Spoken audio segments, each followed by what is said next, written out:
യുക്രൈനിലെ കീവിലെ മിസൈൽ ആക്രമണം നടക്കുകയാണ്. മാത്രമല്ല കീവിലെ തന്നെ ഒരു കത്തീഡ്രൽ പള്ളി റഷ്യ തകർത്തു. അതിൽ വലിയ പ്രതിഷേധം വരുന്നു.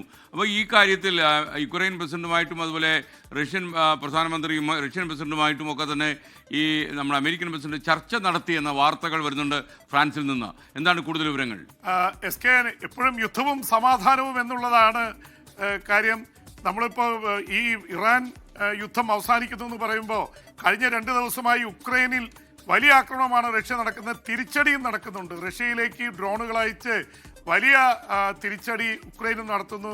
അവിടുത്തെ ഏറ്റവും 11ാം നൂറ്റാണ്ടിലെ ഡോർമിറ്റൻ ഇതിൽപ്പെട്ട കത്തീഡ്രൽ ആണ് തകർക്കപ്പെട്ടത്. വലിയ ഒരു സാംസ്കാരിക അതുപോലെ തന്നെ മതപരമായിട്ടുള്ള ചിഹ്നമായിട്ട് അറിയപ്പെടുന്ന ഒരു പള്ളിയാണ് തകർക്കപ്പെട്ടത്.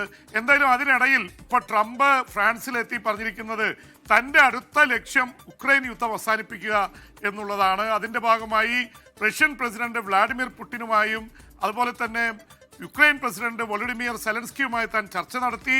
എന്തായാലും ഉച്ചകോടി ആരംഭിക്കുകയാണ്. ഫ്രഞ്ച് പ്രസിഡന്റ് ഇമ്മാനുവൽ മാക്രോണുമായി ട്രംപ് സംസാരിച്ചു. പ്രധാന അജണ്ടയായിട്ട് വന്നിരിക്കുന്നത് ഉക്രൈനാണ്. ഉക്രൈൻ യുദ്ധം അവസാനിപ്പിക്കുക എന്നുള്ളതാണ് G7 ഉച്ചകോടിയിലെ പ്രധാനപ്പെട്ട ഇതായിട്ട് പറയുന്നത്. ഇന്ത്യയുടെ പ്രധാനമന്ത്രി നരേന്ദ്രമോദി ഈ വേദിയിൽ വെച്ച് അമേരിക്കൻ പ്രസിഡന്റുമായി കൂടിക്കാഴ്ച നടത്തുന്നുണ്ട്.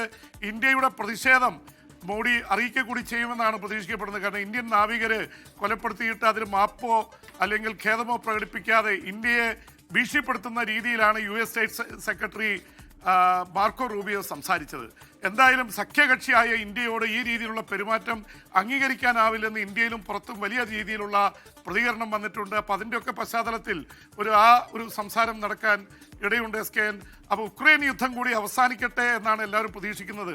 കാരണം 2022 ഫെബ്രുവരി 24 തുടങ്ങിയതാണ്. 4.5 വർഷം പിന്നിട്ടു. വലിയ നാശനഷ്ടമുണ്ടാക്കി യൂറോപ്പിലടക്കം.